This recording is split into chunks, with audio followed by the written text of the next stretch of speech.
Vastelovend is een feest van tradities. Vastelovend moet met de tijd bijgaan. Zien twee meningen die ze duik huurs en duik ook nog eens in één zin. Terwijl ze toch eigenlijk moet intellijk een beetje gaan boetsen, die meningen. Want wieveel tradities kent ze eigenlijk blijven vernieuwen zonder dat ze de kern van Vastelovend aantast? Daarover gaan we het hebben, over de toekomst van een feest met een zaal vol Vastelovenschekken in Ovendgasten.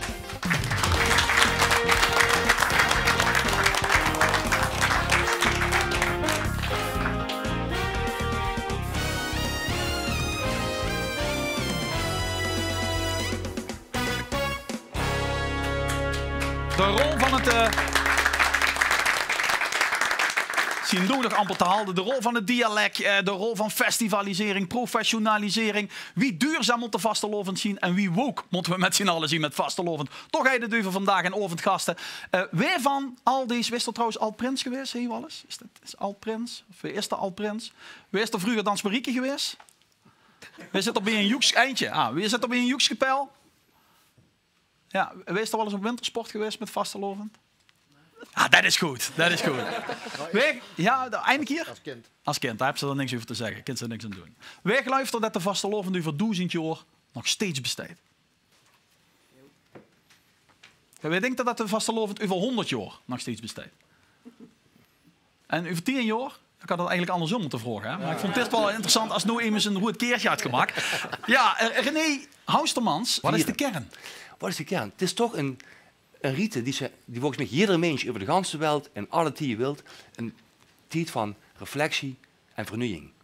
Ja, en de kern is dus... Wat is de kern? Vat dat nog eens samen? Reflectie en vernieuwen. Doorgaan dan de nieuwe tijd. Continu door willen gaan. Ja, heeft immers datzelfde gevoel ontdekt de afgelopen jaren? Of heeft immers het gevoel dat de kern altijd gemist heeft en het feest gans anders viert als René?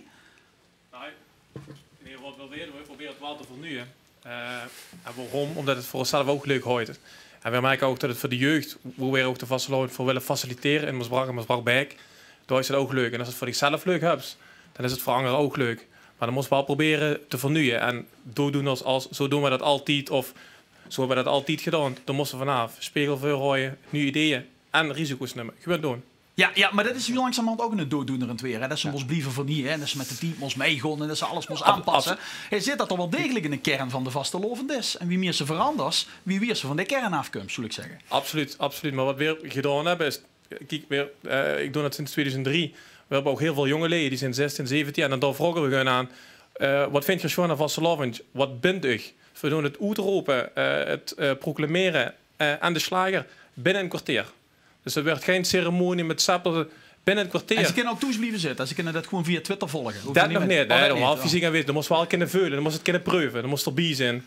Dan niet bij zijn is messen. Dat is een slogan wat we ook gebruiken. Ja. Maar toch vind je het blijkbaar nodig om de jeugd dan wel uit te leggen waar het feest behelst. Dat krijgen ze blijkbaar niet vanzelfsprekend mee. Je hebt een YouTube-serie gemaakt. Ja, en absoluut. dat gaat er dan ongeveer zo goed zijn. Beste jongens en meisjes, hoe komt de Vastelovend toch vanaf? En waarom vieren weer Vastelovend? Ik ben een Vastelovensgek, een tweet van Hoest, naar de tiet in Toest. Ik ben een Vastelovensgek, lukt heb ik je af, word niet gesnoest.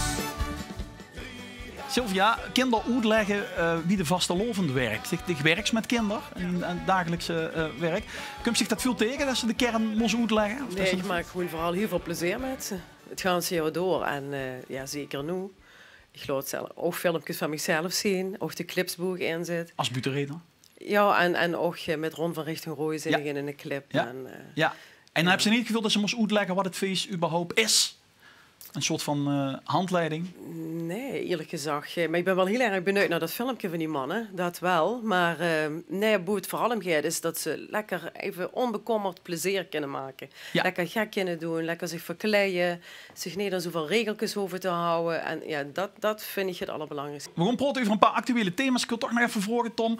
Kent ze eigenlijk wel op deze manier praten over de Vastelovend? En het proberen te vatten in woord. Vervelt ze niet altijd in platitudes en in clichés? En krijgt ze de kern überhaupt wat te pakken? Nou, ik zou zullen kijken of er ooit een discussieprogramma is opgenomen in Nederland over de Vastelovend. Ik denk het niet. Ik denk dat we een primeur te pakken Nee, maar dat zullen goede rekenen hebben. Namelijk dat ze Vastelovend gewoon moest vieren. En dat zal wel bleken het komende oor dat het goed kent. Ik vind het interessant wat René zegt. Ik denk niet dat mensen bewust in de gaten hebben dat ze met vernieuwing bezig zijn. Maar dat het wel een soort jaarlijkse reunie is. ook voor jongeren een soort truckomst, ook als ze ergens studeren, om eigenlijk de al de kalender, waar al die volkeren zich al eeuwenlang aan vasthouden, met vaste periodes, met bepaalde feesten, offerfeesten die je dit jaar, dat kunt ze precies uitstippelen. De 11 van de 11e is zo'n eikpunt, Kerstmis is een eikpunt, Pasen is een eikpunt. Ik denk dat mensen behoefte hebben aan vastigheid, aan zo'n kalender. En daarom ieder jaar het fijn vinden om bepaalde rituelen uit te voeren. En voor mij is de kern toch de omkering. Dichzelf, wat Sylvia duidt, zichzelf een spiegel verhouden in de buurt. Ik denk dat 3 dagen de zaak op de kop zetten voor mensen helend, medicinaal werk. En nog steeds. Ja. Ja, en zo kunnen ze zeg maar niet je vruchtbare seizoenen. Nee, dat zijn voor mij de kernpunten van vastelovend. Wat de Germanen nog niet hadden, waren van die hele grote podia met van die hele grote boksen en steeds dezelfde artiesten die dan komen zingen. Dat is wel iets wat de afgelopen jaren veranderd is. De festivalisering van de vastelovend. Massale vastelovensactiviteiten zijn de laatste 30 jaar in Limburg flink toegenomen. Een initiatief van de regionale omroep in 1992, de boetegewone boetezitting in Venlo, die had intussen veel broertjes en zwestertjes. De omvang van dit festival neemt alleen maar toe. De vergunningsaanvragen werden dieker en de veiligheidsmaatregelen strenger. De spontaniteit, die is al lang draaf. Zo een festival beconcurreert de klingoptochten en de charmante vastelovensfeestjes. De vraag of die grote evenementen de bedoeling van vastelovend wel raken, mag zeker gesteld worden. En dus is de stelling: de festivalisering binnen de vastelovend maakt veel kapot. Groen of rood? Emiel, wat maakt het dan kapot? Of maakt veel kapot? Ga ik het verkeerd doen? Echt? Oh. Ik vind dat het niet veel kapot maakt. Ja, juist. Ja, wilt je nog een keer proberen? Ja. Wij is het eens met de stelling? Dit moet zien de groene kant en Michel te zien. Wij vinden dat er veel kapot wordt gemaakt. Ronald Collé, vastelovendjournalist. Wat vindt je? Dan doen we het gewoon zuur. Ja, ik vind dat het wel veel kapot maakt. Omdat het bij die grote evenementen voor mij de zeel van de vastelovend. Eigenlijk onderdeed voor het feest vieren. Oké, dan moeten we 2 dingen even definiëren. Namelijk, wat is de zeel van vastelovend?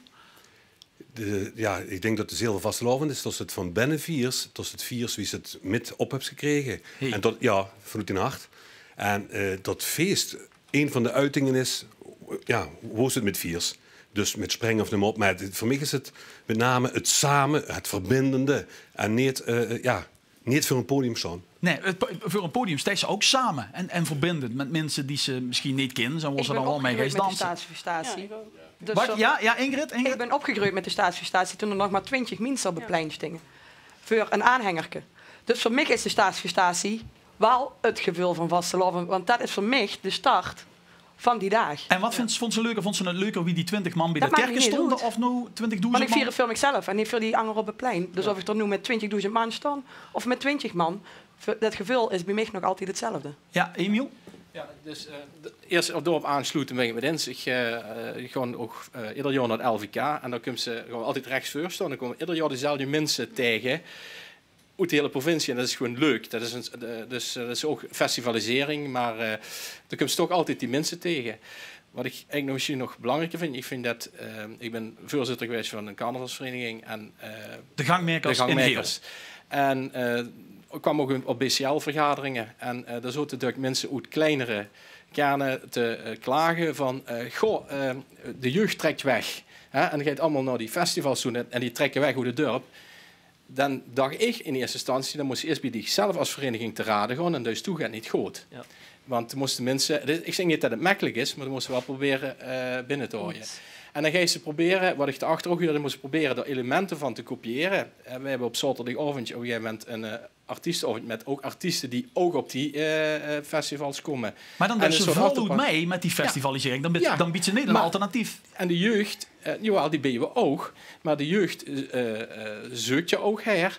En ik denk dat de festivalisering er mede voor gezorgd heeft dat juist de jeugd betrokken is gebleven bij de vastelovend. Daar ben ik van overtuigd. Ja, de keuze is wel wat schaler geworden, Hugo. De kunt kiezen tussen een podium door of een podium door. Nou, maar wat ik wil zeggen is dat dat eigenlijk al ontzettend lang is. Weeg 20 jaar was, gingen we ook zaterdag op stap naar de discotheek met een groep vrienden. En we bleven van niet in eigen dorp. En dat is bij ons in het dorp in de jaren 50 ging de harmonie een keer op carnavalsmaandag ging die naar Kreeveld heren om de optocht te spelen. De jaren 50 die bleven verhuizen was er toen geen reden om. Maar ze waren wel, was toen zes met die groep, waren ze op stap. En ja, één keer dus dat is een wel heel rel naar de rand in de dorp en op hou en af, hè, want dat vond je ze dan uiteraard ook weer in. Ja goed, die boeren nog een hè. Maar dus ik wil maar zeggen, dat is wel een beetje van alle tijden. Dat moet ook niet zeggen dat dat allemaal maar op mensen nu goed gevonden werd. Het wegtrekken is van alle tierloes, maar die podia die ze nu bijvoorbeeld dicht organiseren in Venlo mee, zelfs met de Vastelovensdag zelf, wordt er overal gewoon een podium neergezet met artiesten. Ja, ik wil even terugkomen eerst op de jeugd. We merken bij ons in de stad dat de jeugd, er zijn twee stromingen. Of de Christelweg mij van toezoet voor papa en mam en die nemen het gewoon overal mee naartoe. Dan is er bijna geen ontkomen eraan. Dat is ook een Vastelovensgek weer. Voor de groep die er niet in mij gaat, die hebben misschien zo'n festival wel nodig om toch nog een beetje de Vasteloven mee te krijgen. Wat ik al zo'n zaterdag van de boetezitting heb meegemaakt, is dat ze op de pleinen heel veel mensen zien die den dagen echt beleven als de opening van de Vasteloven. En het met een kerken met etenscheid erop uittrekken en 's morgens vroeg een boemeltrein instappen.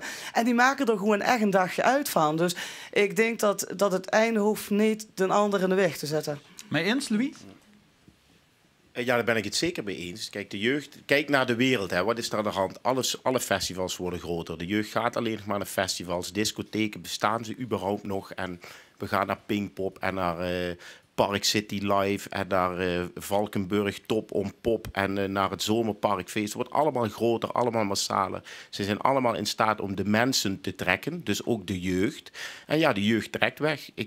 Ik vier zelf ook carnaval op Klimmen, waar ik woon. Ik trek ook weg naar Heerlen. Maar ik vind het fantastisch als ik zie hoe een kneuterige carnavalsvereniging in Klimmen het toch voor elkaar krijgt dat die jeugd altijd weer naar die festivals met die boemeltrein, toch weer met die karretjes die dan allemaal leeg gegeten en de drang is allemaal op, dan toch weer op dat dorp aankomt waar dan nog ergens in zo'n kroeg zo'n lampje brandt, waar een fantastische kroegeigenaar dan de deur nog steeds open heeft en waar het feestje gewoon doorgevierd wordt. Ronald, is al van mening veranderd, dit gehuurd hebbende? Nou, ik moet zeggen wat Loes zei, daar kan ik me wel bij aansluiten, maar ik kan ook even voor mezelf uit. Voor mij is een heel belangrijk onderdeel van de Vasteloven is creativiteit. En dan denk ik van, als ik dan naar zo'n plein ga en ik ga er voor zijn bühne staan en ik denk van ja, oké, ik kom steeds dezelfde tegen. Voor mij is het ook dich niet houden aan regeltjes. Voor mij is het ook dich niet houden aan tijdstippen. Voor mij is het ook op stap gaan en ergens uitkomen dat je denkt van, waar kom ik uit en waar loop ik tegen het lief en wie beleef ik de Vastelovend. En dat is niet om allemaal dezelfde versjes af te gaan en voor steeds dezelfde artiesten klappen. Ja.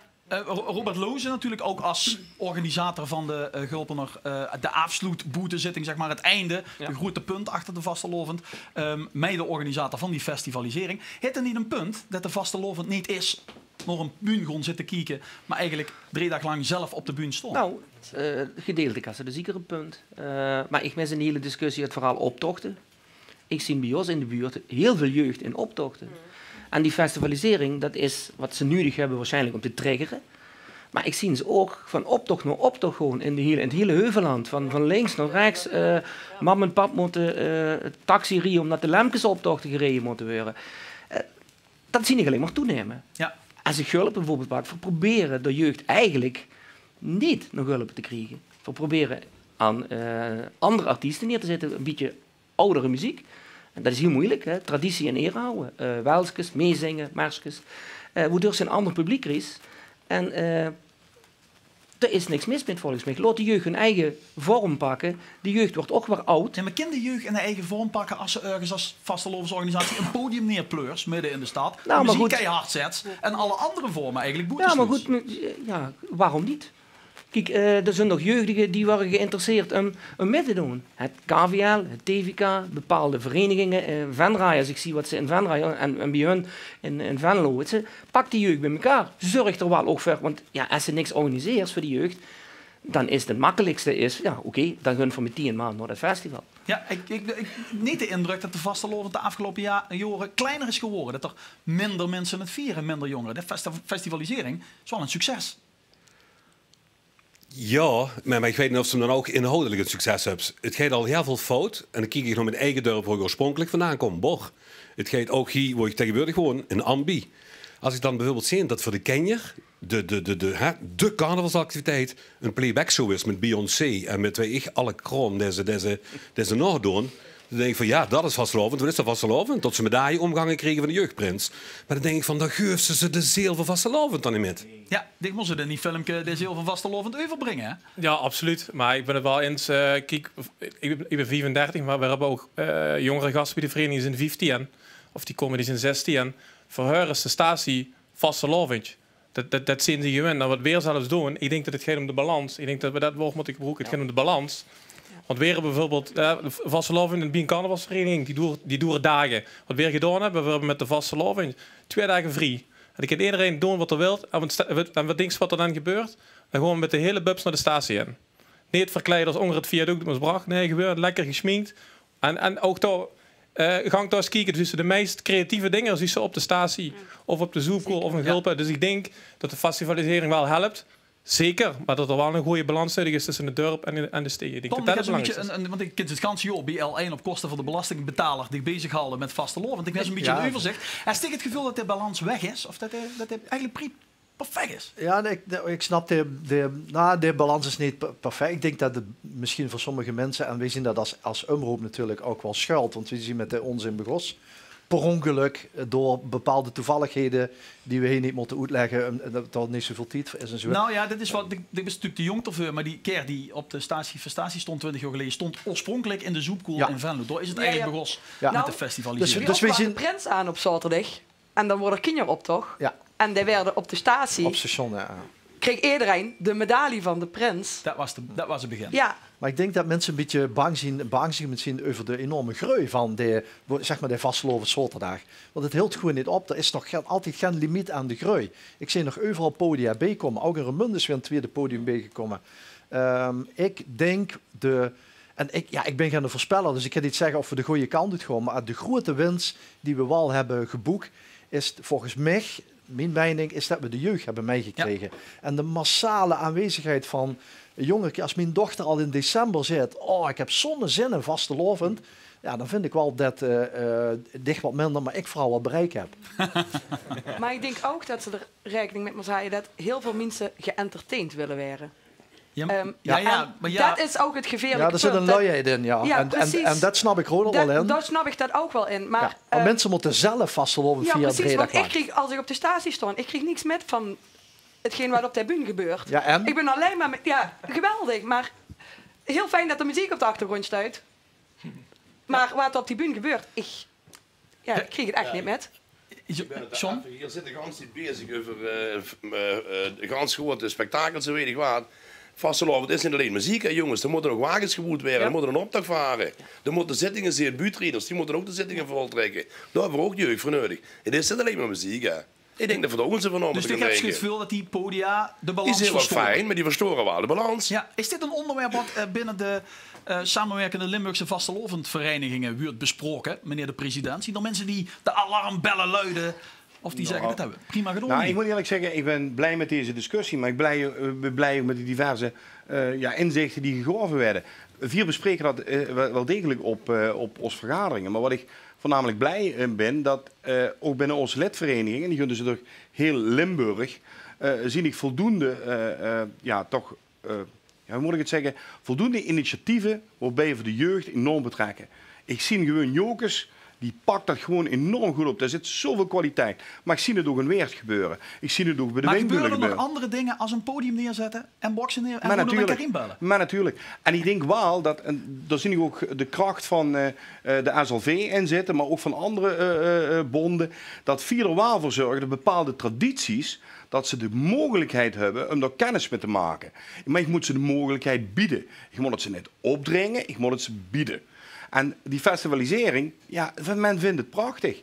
Maar ik heb een zoon gehad die absoluut niet van vastelovend hield. En nu zie ik hem al bouwen met zijn campagne voor een hele optocht te gaan lopen. Dat is toch alleen maar prachtig om te zien. Dus wat de president zei, Ronald, Dig en Karin, je ziet eigenlijk een soort glijmiddel voor jeugd die het stroef vindt om kennis te maken met de fiets. Een binnen de vastelovend tegelijk en dan komen ze later wel de echte vastelovend tegen. Ja, gedeeltelijk. We doen dat eigenlijk ook al kans 20 jaar. Dus optreden. Dat is begonnen avondvullend in een zaal, in een dorp. En daar merkten we toen al 20 jaar geleden dat die jeugd, die gingen bijvoorbeeld zondags naar de zoekkoel. En die kwamen 's avonds echt niet meer terug, want die waren van de kaart. Dus ik heb een beetje een idee dat er een generatie jeugd komt die dat traditioneel, hoe dat in het begin ook heel veel over gezegd, die kriegen dat niet meer mee. Die denken alleen maar aan festivalisering, een grote kerk, podium, boem, boem, boom. 6 uur in mijn kachel en dan is het afgelopen. Ja, maar dan blijft het de kracht van, laat ik zeggen, ook de stadscarnavalsverenigingen, maar ook de BCL-verenigingen. Want via die traditie wil ik blijven koesteren, moeten we dat ook blijven stimuleren. Dus op onze eigen manier. De conclusie is eigenlijk dat filmpje van Martijn hard nodig is, Emiel.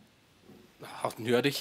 Ik denk dat het, wat Ronald net zei, was ik dus niet helemaal mee eens. Het is ooit een liedje, moet je weten of de tekst goed zegt, hoe in gezag werden van honger kids te krijgen, eten moesten toes. En dat geldt voor de jeugd ook. En dat moesten ze in te bereiken. En dat is niet voor niks een Venlo's liedje, dames en heren, kan ik ook vertellen. Maar je huurt er allemaal bij, want de vastelovend is een inclusief feest. Althans, dat pretendeert het te zien.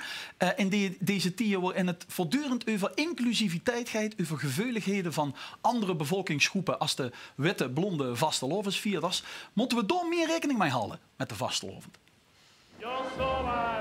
Het is niet meer van deze tijd om zich met de vastelovend te verkleien wie een neger, Chinees of Arabier. Met het nadoen van andere culturen en daarmee het uitvergroeien van stereotypes, huidskleur, spleetogen, dikke lippen, tot deze velu ping met. Vastelovend werd zo nooit inclusief, het sluit nieuwkomers zelfs boete. Discussies op social media, denk aan de Zwarte Pieten discussie, moeten de vastelovendsvierder de ogen openen. Verkleien als neger, Chinees of Arabier, dat kan echt niet meer. Kijk even goed naar de kleur. Mij eens of niet mij eens? Pascal, ik vind dat ze zich nog goed als neger kan verkleien. Met zo'n knook door de neus, van die oorringen in. Ja, natuurlijk. We hadden het over vastelovend. En ja, de politiek moet voet blijven van de vastelovend. Maar dan kijk zich wil verkleien als cowboy of indiaan of teletubby. Dat is toch je probleem. Ze moeten zich amuseren en we moeten er ook stimuleren dat de kinderen dat doen. Dus ik vind het echt wietjezoet om die link te leggen naar discriminatie of je het angst. Jongens, het is vastelovend. We willen zoveel kapotje maar van Sinterklaas of nu maar op. Dus ik vind het niks anders is nu als 30 jaar geleden op dit gebied. Jawel, de lui zijn angst geworden. De politiek is angst geworden. Kleinzierig, kan het zo noemen. Ja. Nee, maar ik vind de link tussen verkleien en enge beleidigen of het, nee, vind ik veel te wietjezoet. Dus de conclusie is, de mensen zijn gevoeliger geworden, maar daar moeten we geen rekening mee houden. Ja, gevoeliger. Ik denk door de media, door een bepaalde hype, maar ik ga nog nooit meer opzoeken enge huren zagen, want dat is discriminerend, of dat kennen, of dat je het zo weet. Nee, absoluut niet. John? Ja. Wacht even op de microfoon, dan kun je ja! Ik ben het er niet ganz mee eens wat ze dat zeggen. Kijk, de kind zich aan wat ze wil. Maar je moet wel weten wie het zich is. In Aalst is 2 jaar of 3 jaar terug geweest. Daar kwamen de wagen, daar voert met de nazi's op. Met een wagen, waar lieken in logen. Dat vond je ze daar vastelovend. Ja, dat vind je bij mij te weten gewoon. Dat zijn dingen dat ken niet. Maar dat is dan ook helemaal extreem. Maar dat wordt dan ook uitgericht. Dan komt de media, die duikt erop en dan wordt het eigenlijk wereldnieuws. Dus John, blijkbaar is er een grens? Er is een grens. En door is die grens overschreden wat dit ja, betreft? dat vind ik dus gewoon te weten. Dan is ze nu kwetsen. En in ons maar als ik me als Indiaan verkleed, kwets je toch een langere. Dat is toch flauw. Veel moet ik in het door wat veer willen. In Spanje doen ze stieren vaak. We vinden het tegen. Zien. Of veer zitten tegen. Dan komen we naar het air. Simpel. Die luiden dat die dat willen zien, die komen niet naar het air. Laat die tradities wie ze zien. Er wordt veel te veel gezegd in de media en weet ik wat allemaal. En dan moet ze een linker trekken en is het goed. Even nog Sanne, het vastelovensgezicht. Het is natuurlijk veilig, want ik zie dan altijd hetzelfde gesminkt zo ongeveer uit, herkenbaar. Ja. Maar zoals ze zich als neger, Chinees of Arabier met een optocht mee zien trekken? Ik vind dat het moet kennen. Maar wel daarbij natuurlijk andere culturen geloven en wat dan ook moet blijven respecteren. En natuurlijk ben ik het ermee eens, dat zijn grenzen. Maar ik denk dat ze met de vastelovend, als ze zich verkleidt als een neger, een Arabier, een Chinees, dat ze daar geen kwade bedoelingen met hebben. En dat ze dat niet deed om andere mensen te kwetsen. Dus ik denk dat dat gewoon moet kennen. Maar wel met respect, uitdragend naar anderen. Ja, in de Mietse optochten reglementen is dat ook geregeld. Men kijkt ook van tevoren, wij gaan met, is dat krankend, is dat beledigend, gaan we niet doen. Even de duidelijkheid, dat huurt ook niet bij de vastelovend. Ja. Maar als er sprake is van een grens, is het natuurlijk vervolgens een discussie waar die grens dan leed. En als dat per persoon verschilt, hebben ze vervolgens een probleem, Lotte. Nou, toen zei ze net in het filmpje van ja, de blonde vastelovensvierder, bijvoorbeeld, met blanke of blauwe ogen. Maar ik ben ook een vastelovensvierder, ik heb dat niet. En ik denk wel dat we moeten denken aan ook die mensen die zich heel erg identificeren met vastelovend, die er anders uit zijn. Tuurlijk, ik heb de kinderen het wegschminken, maar dat zou niet motten, zeg maar. En ik vind wel dat ze moesten kijken, natuurlijk, er zijn commissies van krijg dit of niet, maar Wim zit er in de commissies en kunnen de mensen dat ook wel bepalen Zien of dat het niet krenken precies is die of niet. witte, blonde mensen die in die commissies zitten? Is precies. Wat vindt zich van de stelling? Want dat heb ik nog niet. Ik ben het toch mee eens. Dus we moeten opletten met Chinees. En tuurlijk, ik ben cultureel antropoloog, dus ik snap ook heel erg goed van, en het gaat me gauw in het hart, het is ook mijn feest, maar ik vind wel dat we met moeten gaan met de tijd. En voor mij is vastelovend vooral plezier maken. En dat wil ik niet ten koste doen van andere bevolkingsgroepen. En eerdere vastelovensvierder moet mee kunnen doen. Ongeacht kleur, afkomst. Dus geen Chinees, geen neger, geen Arabier, Eskimo? Of niet? Nee. Bekker? Nee, ik ben ook een keer geisha geweest. En nu zou ik denken, zal ik dat nog wel doen? Ja. Ik vind ze echt serieus dat we niet als Eskimo de optocht in kennen? Nou ja, het lijkt er een beetje. Ik denk wel dat ze dan mensen met kind krenken. En misschien Maar een Eskimo is niet. Wat kring ik in de Eskimo mee dan? Nou, ik wilde net zeggen, Eskimo's zijn niet. Kijk, Eskimo's zijn niet een onderdeel van onze samenleving in zo'n grote getalen als Chinezen, dat zijn Arabieren, dat zijn en mensen met een andere huidskleur. En ik vind wel, als ze de carnaval open wil spreken en het ook inclusief wil maken, zoals meerdere arena's. We kijken nou ook naar het voetbal. En het voetbal is ook steeds meer in opkomst van racisme, nee. En gewoon dat goed. Ik vind wel dat het ook in de carnaval met moet spelen. Maar dus is racisme. Ja. Maar we zijn bezig met racisme. We zijn bezig met vastelovend vieren. En dat is een feest voor iedereen. Wij staan open voor iedereen. Dat kun je juist wel zeggen, dat wij niet aan racisme doen. Maar het gaat erover hoe het overkomt op de ander. Het lijntje van de verandering is aan het bewegen, dames en heren, in de wereld. We hebben hier een Zwarte Pieten discussie. Ik had ook nooit verwacht dat we die zouden hebben. Maar die hebben we nu eenmaal in Nederland. En daar moeten we toch naar luisteren, met z'n allen. Ja, maar Louis, als ik de optocht in ga, hè, ja. Sinterklaas en Zwarte Piet zijn weer aangekomen.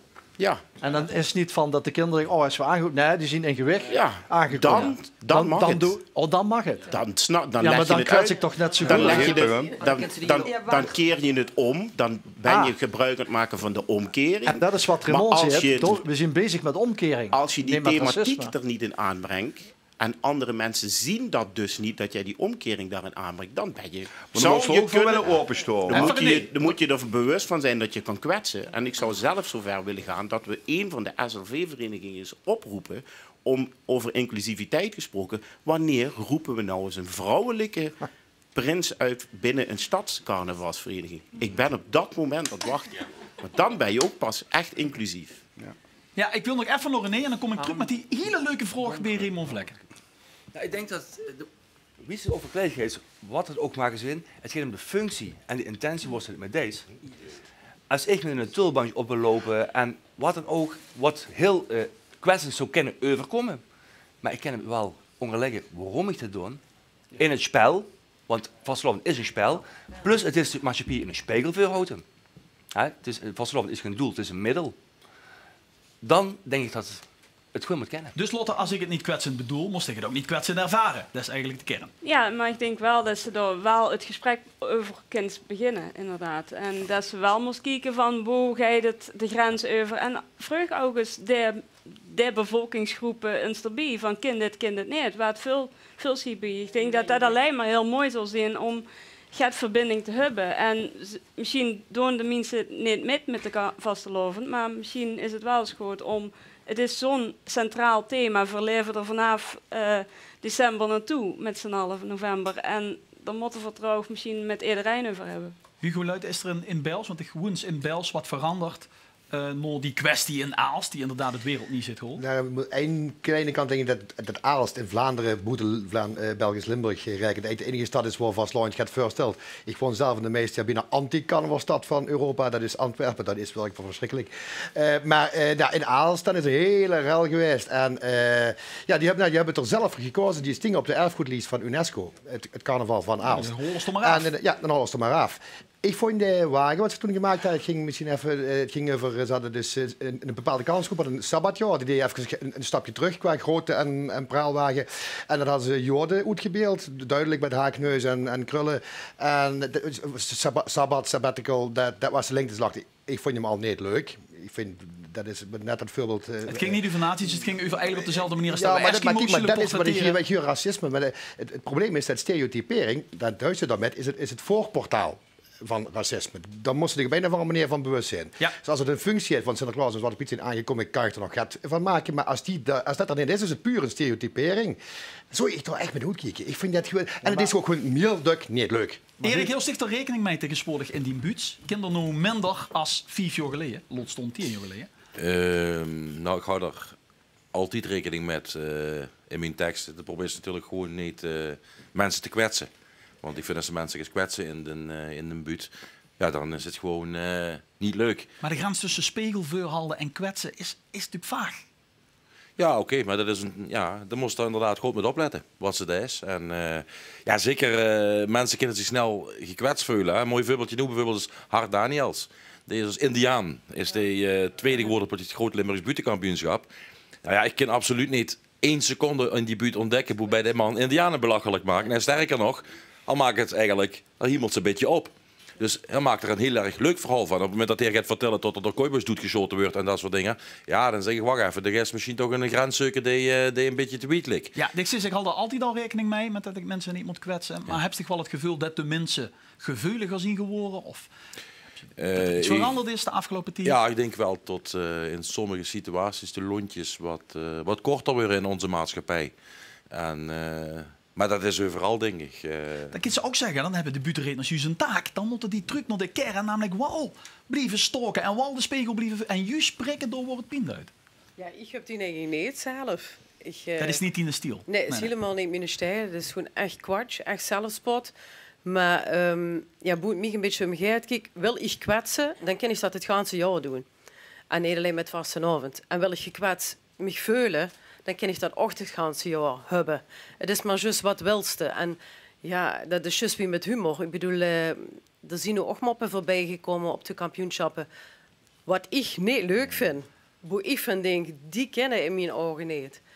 En dan zien ze ook, ja, daar lig ik wel met in een deuk. Maar mijn buurman zal zeggen, wel, geweldige mop.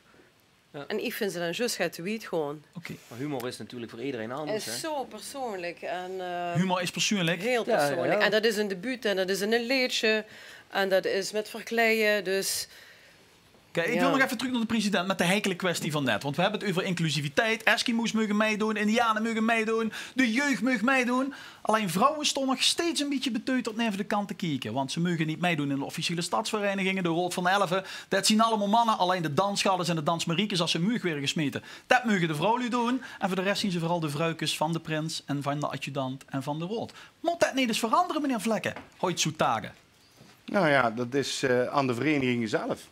De verenigingen zelf moeten die keuzes maken. En, je ziet de president van de samenwerkende vastelovend. Geen stot op boven. Je ziet het greep, je ziet de god. Woon onze luisteren. Ja, dat hoop ik toch net dat dat zo is. Want dat, ja, ik snap het punt. Alleen, het is een traditie waarbij de traditie loopt bij de verenigingen. Het zijn autonome verenigingen. En het enige wat 4 doen is een overkoepeling. Ja, tradities moeten vernieuwen. Dat hebben we net tot in een treurige uur. Ja, vind je dat moet veranderen, meneer de president? De thema's... Nee, ik loop het bij de verenigingen. Ik ben net degene dat het oplegt. Maar wat vind je? Ja, persoonlijk natuurlijk ook een mening. Want je ziet vastelovend 4 dagen en ja... Je hebt er verstand van. Ja, wat ik bijvoorbeeld wel zie is dat bij de laatste algemene ledenvergadering zie ik zelfs al dames in de besturen komen. Dus die komen dan met naar de dat wat ik zeg 5, 6 jaar geleden totaal onbespreekbaar. Dus het begin van het einde is al... ik weet niet of het het einde is. En ik moet zeggen, kijk, wat ik dan ook schitterend vind, zie ik er door een heel, en dat ken ik van oudsher zelf, omdat ik ook vuurzitter van de Wingbulen geweest ben. Ja, daar zie ik dus als persiflage direct komen. En een complete damesgroep die hun eigen stadsprinsessen uitroepen als tegenhanger bij de Winkbullen. Zo kennen dus ook. En die ontwikkeling, die moeten jullie zelf pakken, want ook dat is vastelovend. Felice, vindt zich wat van de rol van de vrouw bij de vastelovend? We hebben hier 2 vastelovend gezichten van L1 zitten, allebei vrouwen. Hè? Die moeten moeie zien, die moeten vriendelijk lachen. En de mannen trekken achter de schermen aan de tuikens. Dat is eigenlijk wie we de rollen verdeeld hebben in de vastelovend. Of overdrijf ik? Ja, ik denk dat dat wel overdreven is. Okay. Veel vastelovensgezichten. Nou ja, toevallig zijn er denk ik gewoon leukere inzendingen van vrouwelijke gezichten geweest die zich... misschien zien vrouwen die zich iets meer uitdossen met de vastelovend. Het aangaande het prinschap of prinsesschap in een vereniging zou wat mij betreft wel iets mogen worden aangepast. Loes, heel even van Loes, want het heeft superveel gedaan voor Jokes en allerlei dingen georganiseerd. Maar prinses van Jokes zal ze in die leven niet Nee, dat ga ik nog maar meemaken. Nee. Nou, ik moet zeggen, ik heb die behoefte ook niet. Ik denk als ik ken natuurlijk alleen maar Spreekwoorders eigen vereniging. Ik weet natuurlijk niet wie de andere verenigingen functioneren achter de schermen. Bij ons is er steeds meer vrouwen bij de vereniging komen. En geloof maar, die mannen luisteren wel aan de oors. Ik bedoel, alleen dat is dan een beetje verborgen achter aan het achterkermetje. Het is een vergadering, maar er komen steeds meer vrouwen bij de vereniging. En dat is natuurlijk wel heel chic om te zien. Kijk in die functies, wie in de Raad van 11 het bestuur, een dreefspan. Ja.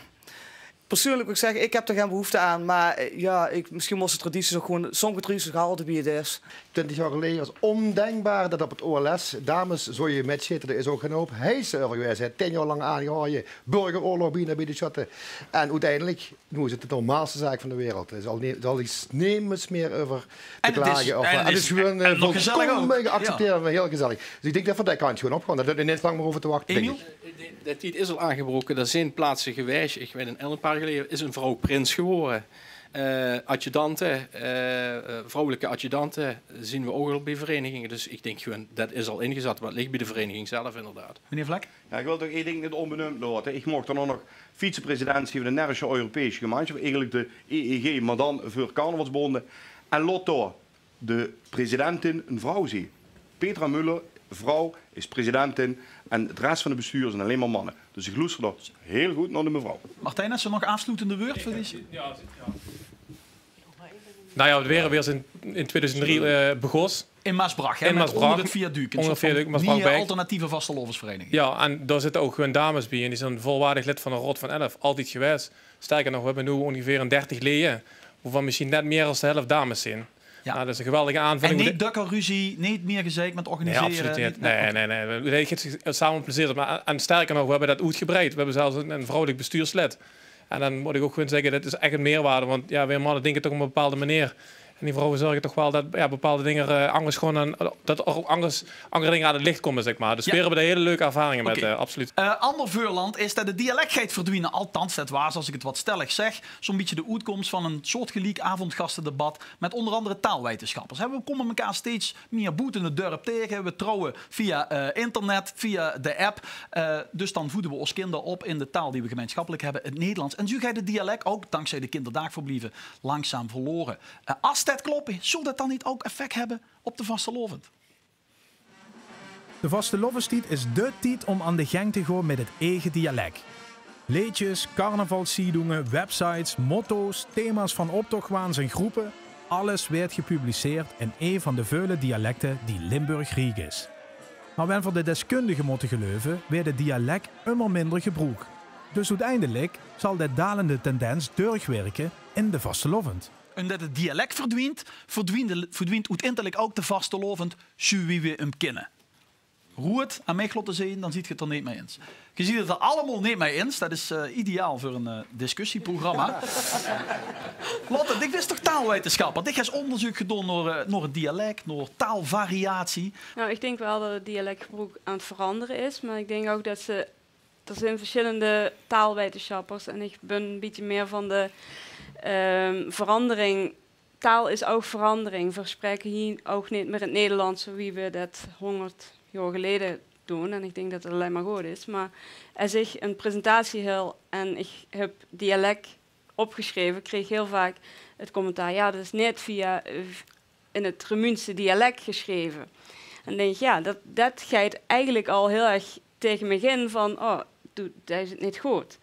En ik denk ook dat dat heel erg snel een reden kan zijn voor jongeren van, oké, dan doe ik het maar niet meer schrijven. Misschien, en dan kan misschien ook het praten uiteindelijk ook gewoon verminderen. Oké, dus dat zou kunnen, maar de stelling gaat weer zit van als dat verdwijnt, heeft dat ook zien effect op de vastelovend. Want dat hangt nu zuur af van het dialect. En het dialect zit er zuur ingebakken, dat ze zonder dat dialect eigenlijk ook de kern van het feestverlies. Nou, ik denk niet dat de vastelovend snel te stoppen is. Nee? Oh, niet? Nee. Ingrid, ik denk ook dat we het dialect gewoon terzijde kunnen schuiven en dan niet zo'n joeksig feest. Nou, ik weet niet of we dat moeten doen, hoor. Ik weet niet of we maar daar blij van worden. Zou het kunnen? Het zou kunnen. Maar het zou niks veranderen.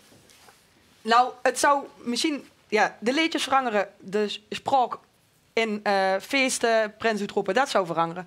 Maar het dialect is niet hetgeen waar het alleen maar om draait in de vastelovend. Vastelovend is veel meer als het dialect. En ja, ik zeg al, vastelovend moet ze veulen. En dat gaat anders als dialect spreken. Zeker, maar als ik zeg vastelovend moet ze veulen, dan veul ik het. Maar als ik zeg vastelovend moet je voelen, dan veul ik hem anders. Mijn broertje, die komt elk jaar vanuit Amsterdam terug naar Remun om vastelovend te vieren. En dan neemt elk jaar een groeiende groep Nederlanders mee, Amsterdammers, die toch wel eens willen ervaren wie het is om hier vastelovend te vieren. En mijn broertje heeft dan wel heel braaf een reglement opgesteld hoe ze zich aan moeten haaien, qua verkleien, wie ze zich moeten gedragen, dat er van tevoren goed gegeten werd. Tussendoor werd ook nog een keer fatsoenlijk gegeten. En mam, die geeft fijn een rugzakje met, zodat de heren en de dames tussendoor ook nog te gooien te eten krijgen. Maar die komen elk jaar met steeds meer man, omdat ze het gevoel dat veer geven met de vastelovend en dat het gevoel dat heerst met de vastelovend, dat spreekt haar aan. Dat iedereen gewoon met een kind en dat ze met iedereen een gesprek kunt voeren, zonder dat ze kijkt wie Jantje, Pietje of Kluiske er goed ziet.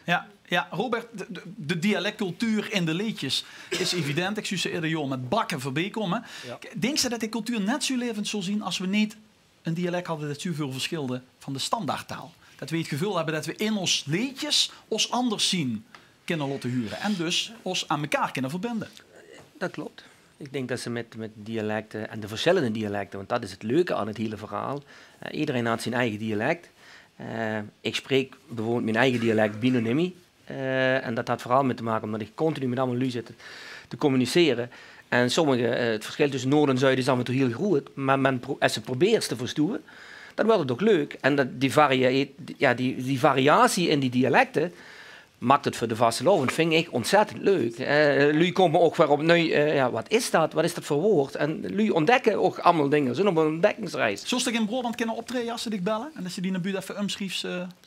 Ja, ik heb het nooit geprobeerd, dus ik kan eerlijk gezegd geen antwoord op geven. Maar het zou wel kennen. Alleen of dan de humor nog zo goed overkomt als tot ik met mijn eigen plat vertel, zal ik maar zeggen. Dat weet ik niet. Nee. Louis, ik had jou nog niet gehoord. Ja, de enige niet-dialect sprekende hier binnen dit gezelschap. Ja, kijk, het is fantastisch dat er initiatieven zijn die dialect willen behouden. Hè. Zoals een LVK en al die liedjes, dat vind ik ook prachtig.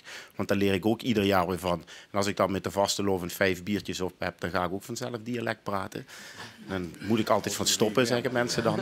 Die zijn nu allemaal aan het lachen als ze dit horen. En het buitenkampioenschap moeten we zo lang mogelijk in het dialect houden. Maar ik kom ook op zittingen, daar staat gewoon een Brabantse tonprater. En die heeft de zaal ook plat. Daar moeten we ook onze ogen voor ophouden. En er zijn ook Nederlandstalige liedjes die weinig tekst hebben, maar die gaan van links en naar rechts. En er staat ook de hele tent nu al te hossen. Dus het gebeurt. Laten we het zo lang mogelijk proberen tegen te houden, maar het komt eraan. Bij ons in Zittert in de optocht gaat uit het gelenste motief uitgebeeld. Dat maakt voor in zo'n moment heel erg het onderscheid tussen het dialect van Zittert en Gelen. In plaats van Neet wordt een heel dik Neetgezag. 3 kilometer verschil, maar toch voor zijn lievelingsvijanden. En zo, dat is een functie. En dat verlies je met het dialect? Nou, tenminste, als het dialect zo verschalen of uiteindelijk zo... de moesten zo denk ik de vastelovens inzetten om het dialect te behouden. Want het dialect verandert altijd. Als we gaan kijken naar de oude vastelovensliedjes uit Limburg, de oude Kenjerliedjes uit Limburg, de oudste teksten die we hebben, die liggen op meer onder andere, die zijn dus van rond 1700. Dus dat is gewoon dat dialect verandert, continu. Er worden geen regeltjes. Ronald, het is niet zo dat het dialect de vastelovend dient, maar de vastelovend dient het dialect? Ja, ik denk dat ik dan gelijk een groen kaart zou opsteken, ja. Ja. Ik word ook denken, vastelovens gezet bijvoorbeeld. Wie zouden die op het hodders waren? Ja, nu gaat dat gelukkig ook vaak om beelden, om pleitjes. Maar dan denk ik toch van, Ja, ik denk dat de Vastelovend wel een heel schoon rol in behoud van het dialect kan spelen. Pascal, het geheugen van Kerkrooij eigenlijk, de archivaris van de Kerkrooidse Vastelovendverein.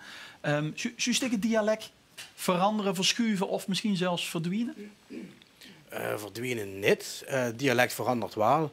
Vooral als ik kijk naar Kerkrooij vroeger, jaren 30, toen was dialect anders wie nu. Dus dat ontwikkelt zich wel. Maar een Kerkrooij en Vastelovend, alles is op het dialect gebaseerd. Maar ook de Kinger Vastelovend dialect, de Vastelovend dialect, de Slaaier dialect, die werden ook gecontroleerd van een eigen dictionair waar alles duidelijk erin staat. Dus het dialect huurt je bij Vastelovend dus en bij Kerkrooij. Dus die taal is wel Kerkrooij. super belangrijk voor het feest? Voor ons in Kerkrooij, ja, 100% zeker, ja. En wie zit er dan? Jammer dat ze dit overal versteunt, maar... Wat zag ze? Ja. Wie zit er dan weer? Ja. Hetzelfde, ja. En ik denk zelfs voor er nog stellig aan toevoegen. Ik denk dat Vastelovend helpt het dialect nog in stand te houden. Want ik merk zelf, ik kom mensen tegen die normaal altijd Nederlands tegen me kallen. En die beginnen dan in één keer Limburgse liedjes te zingen. Dus ik weet zeker dat Vastelovend bijdraagt in de standhouding van dialect. Okay. Slotwoord is aan Hugo. Nou ja, ik wil een link leggen tussen de festivalisering en de dialect. Want het is dus zo dat die door die festivalisering de jeugd, de jongeren, Vasteland cool vinden. Want dat is ontzettend, als ze daar op de statie of waar dan ook steeds. En dat is dialect dus overal. Hè. Dus dan, als ze al van Toezoet of van Schoolhoed geen dialect spreken, gaan ze dat toch door wel doen. Is mijn ervaring, maar dat is niet wetenschappelijk, maar wel, ik zie dat wel eens. Okay. Dus we hebben eigenlijk gewoon een stelling omgedraaid. Dat is ook wel eens fijn. Ja. Wij vinden het lekker om plastic glazen bier te drinken. Nee, en toch... Allah dan maar. Ja, naar de mot. Ik mag niks doen als het maar beer is. Nee. En toch doen we het. Er zit zoiets in de plastic bekers. En ik wil niet zeggen dat er geen PFAS of stikstofproblemen waren geweest als we geen Vastelovend vieren. Maar erg duurzaam is ons feest nog niet. Moeten we misschien ook dat veranderen? Het is een zwijnerij naar de Vastelovend en zeker nog een groot evenement. Overal op de straten en pleinen rotzooi en afval. Een veel plaatsje had toch plastic beker het glaas vervangen omdat dat veiliger en hygiënischer is. Vastelovenskleier, die komen huidsendaags van over de ganse wereld. Die ganse pakske en al die attributen kent ze gewoon online bestellen. Naar duurzaamheid kijkt bouw geen mens. En dan handelt het nog net over het alcoholgebruik en de schade voor het gehuur. Want die muziek die staat overal keihard aan. En wie zit het met al die snuitste in de optochten gestrooid werd? Moet dat niet gaat gezongen en gaat reiner? Het werd tijd voor een milieubewuste revolutie binnen de Vastelovend. De Vastelovend moet duurzamer en milieuvriendelijker gevierd worden. Groen als je het er mee inziet. Roer als je denkt, haal toch op. Ja, die was van helemaal niet miserabel. Je komt burgers binnen en het stikstofprobleem wordt verdubbeld, zal ik maar zeggen. Dick, vindt het onzin? Ja, natuurlijk is het onzin. Dit lost zich vanzelf op in de wereld. Dat heeft de Vastelovend hoeft dat niet op te lossen. We hoeven daar ook geen regeltjes voor te verzinnen. We hoeven ook niet te zeggen, het moet dit of het moet dat of het moet zus. Dit probleem lossen we samen in de wereld op, want dit is een veel groter probleem. Alleen, hoe ga je hiermee om? Kijk, wij hebben ook te maken met harde muziek. Dan kunnen we wel zeggen, ja, we gaan harde muziek verbieden. En we gaan met oordopjes inlopen met de carnaval. Nee, hoe gaan we daarmee om? Dus zoek het op, zoek het plekje. Wij zoeken met Miserabel altijd naar de optocht een plekje op een heel klein pleintje in de Moorhoek. En dan staan we met 500, 600 mensen bij elkaar. Dan maken we nog echte straatcarnaval voor het volk. Waar geen harde muziek is, waar geen harde boksen zijn. Daar vieren we dat gewoon met elkaar. Zoals het vroeger ooit was, nemen we dat mee de nieuwe tijd in. Oké, dus het gaat vanzelf. Dat is eigenlijk wat ze wil zeggen. Het zeggen. lost zich vanzelf op. Erik, ik luister dat niet gans. Ik vind dat we door... Nou, ik vind wel dat we in sommige opzichten zullen net gaat beelden zien van wie een stad erbij ligt. Met flessen die over de grond zwerven. Ja, daar vind ik, dat mag toch wel een beetje op gelet worden. Dat er gaat rotzooi van confetti en dergelijke. Oké, het moet opgeruimd worden.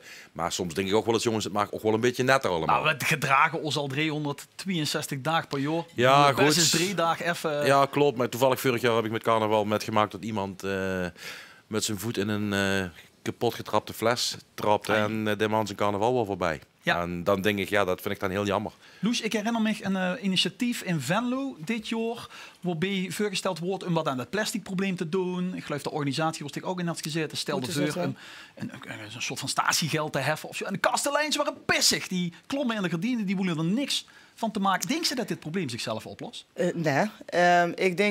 Ik denk zeker wat de boetezitting... Ik ben natuurlijk nog bij de laatste discussie bezig geweest. Maar ik denk wat bij de boetezitting wel altijd is geweest... is wel altijd kijken wat kan ze nog meer doen. Die is het festival, de boetezitting. En duurzaamheid te kunnen doen. Onder andere... Die stomme werkers. Dat is een nieuwe oude discussie. Het geldt ook voor muntjes. Het gaat verder dan die discussie. En er wordt gekeken naar wat doen andere festivalen. Wie kent dat eventueel bij ons in de stad dan bereiken. Maar daar is ook de horeca van nodig. Dus het is niet zozeer dat alleen de stichting boetezitting net alleen. Nee, maar ik als organisatie zeggen gewoon beer, euro duurder en de eurocristruc is niet glaaskunstruc brengen. Nou, ik weet dat ze nog de laatste discussie herinneren van Noord dat 20 cent duurder is. Dus ik weet niet hoeveel dat dan ook nog goed in Aardenveld. Maar ik denk dat het probleem, het is groter dan dit. Ik denk dat ze ook als gemeente gewoon als kijken wie dat ze samen met een organisatie eens kijken en voorlichting geven. Wat voor mogelijkheden zien daar? Wat kunnen ze ook als kroegbaas en meewerken? En in Maastricht hebben ze dat nu handig opgelost. Daar hebben ze het ganse duurzaamheidsprobleem opgelost door de ganse 11e van de 11e af te schaffen. Ja, bijvoorbeeld. Ja, nee, ik vind persoonlijk, kijk dat vandaag gaat dat moeten doen, dat klopt. Maar als we toch allemaal een regeltjes houden, dan hoeft dat rotje toch niet op de straat te liggen. Dan zit ik ook in een vuilnisbak, dan kan ik toch ook een bekertje in gooien. Goed, dat toezogen begon. Dan moet er nog een gigantische puinhoop op. Ja, we houden ons nog juist 3 dagen niet aan regeltjes. Dat is juist ja, maar ik vind dat normaal. Dat is toch een stukje etiketten. Dan zet zich dat ergens netjes terug, dan gaan ze het zo op de grond flikkeren. Dat klopt bij mij niet. Als we ons goed aan de regels houden. En we komen die nu die decibel varen zaal zat. Bijvoorbeeld dat helder. Er kwamen nog een stuk in 4 jaar elektrische wasselovenswagens. Ik ja, wil ik hier hebben betaald, doe me dat. Of windenergie met een zeil ja, op de wasselovenswagen. Dat heeft nergens niets mee te maken, jongens. Nee. Ik vind gewoon dat we ons aan de regels houden. Dat is alles goed. Emiel had zich nog goed net, zo ik bij dit goed. Ja? Ja? Ik vind het wazel. Ja, ergens wel. Kijk, de rotzooi, dat ben ik wel mee eens. Maar... geen snoep, dat soort dingen. Hè? Of dat we een keer gezond moeten gaan eten, hè? Want dat is een ander aspect. En geen alcohol dan? En geen alcohol, ja. Zo, dat vind ik een beetje... Nee, volgens mij is dat VS ooit begonnen, net voor de vasten, dat ze nog één keer een beetje uit de bank moesten brengen. Een beetje, hè? Een beetje. En denk, ja, maar een beetje. Een beetje. En dan ook kwam er voor kinderen, dat heb ik al nimmer metgemaakt, gelukkig, met snoeptrommeltjes. Dus zo is het ooit begonnen. Dus volgens mij mogen we dan toch even een beetje ongezond eten enzovoort. Dus vooral dat aspect. En de rotzooi maken, nee, natuurlijk hoeven we geen rotzooi te maken. Maar vooral die andere aspecten, dat vond ik echt veel te wiet gewoon. En dan mogen rustig in de tractor een rondje rijden met flink rookdroed en zo. Denk dat immers dat het minder gaat weren met de alcohol. Hè? Dus alcohol is het niet roken, sigaretten, dat is eigenlijk al niet meer. Alcohol staat ook onder druk. Althans, de brouwerieën verkopen geen beer zonder alcohol. Wie kan zich voorstellen dat de vastelovend zonder alcohol zal vieren? Groen bleetje hier. Of een rood. Ze groen, dan kent ze hem zonder alcohol vieren. Ken hem zonder alcohol. Kent ze of wil ze? Ken of willen, ja. Kennen of willen. Dat is een totaal ander verhaal, hè? Ja, duist ik het wel eens, Levi? Want ik ik gooi me puur bij alcohol, maar wat ze wel later nog, of het is nu al steeds meer een trend weer, dus lachgas bijvoorbeeld, lachgascapsuletjes. Dat is ook leuk. Ik zie dat de afgelopen vastelovend 2019, ik zie dat heel veel gebeuren. Ja, even in een discotheek, of even boete op de statie, lachgas, gewoon een ballonnetje. En... Oh ja, je hebt de vraag of het wenselijk is, maar dat zie je in ieder geval gebeuren. Veel meer dan eerst, ja, absoluut. Ja, is het niet heel raar dat we iedereen waarschuwen voor alcohol en dat we zeggen dat kinderhersens weer maar dat we met vastelovend, met het ganse gezin, met ons kinderen erbij, de ene naar de andere nog binnen schudden. Dus eigenlijk, als ze er van boete nog kiest, toch raar of niet? Het is traditie. Is alcohol drinken traditie? Dat is toch geen traditie? Ja, het wordt wel onlosmakelijk bij het Ja, maar feest. als ik naar Pinkpop ga, en dan maak ik ook rotzooi en dan drink ik ook bier en dan gooi ik ook bekertjes, laat ik ook achter. Dat is ook rotzooi, dat moet ook verduurzamen. Dat heeft allemaal niks met vasteloven te maken. Nee, dus vasteloven is weer dat gevoel. En misschien moeten we er wel naartoe dat ik hoop nu nog niet, ik heb 2 jonge kinderen, 6 en 7 jaar. Maar als ze misschien 18 zijn, slik ik wel een ecstasy-pilletje met ze samen. Omdat dat misschien meer woke is en meer van deze tijd dan dat ik daar nog een biertje sta te drinken. Ik hoop het niet. Laten we even duidelijk zijn dat ik graag een biertje drink. Maar misschien gaat het wel die kant op. Heb je ook alcohol in die filmpje zitten? Nee, dat hebben we er niet in gedaan, maar kijk, het huurt natuurlijk wel bij de vastelovend. Het huurt bij de vastelovend? Ja, maar ja, ga eens kijken, ook nu zeg maar het eten met vast. Ik werk ook in het ziekenhuis, dus je ziet wat dat voor een probleem is. En lichaamsbewegingen is ook het allemaal. Kijk, mensen vinden overal gaat van. Maar je denkt precies, de collega zei, als het gewoon met mate is en de witswassen is dat allemaal geen probleem, moeten we niet heel moeilijk alles met moten, 3 dagen lang zelf opletten, flink lichaamsbeweging en voor wat weet hebben we een vrouwelijke Rot van 11. Dat hebben we gehuurd van God, de president van de samenwerkende Limburgse vastelovensverenigingen. Zult geen nog tot slot hier een zegen kunnen uitbrengen over al deze vastelovensvierders voor de komende weken. Sjoele vasteloven. Dank je. Dank je. Dankjewel voor het meepraten. Ik wens ook een goede vastelovend. Zullen we het goed gaan met een liedje? Dat we gaan zingen? Hallo, hallo, en het is ons vastelovend. We kriegen nog weer een fijne die. Zet alles ook maar netjes op een kastje. Het toch maar... Is een Velders liedje, had ik ook te laten.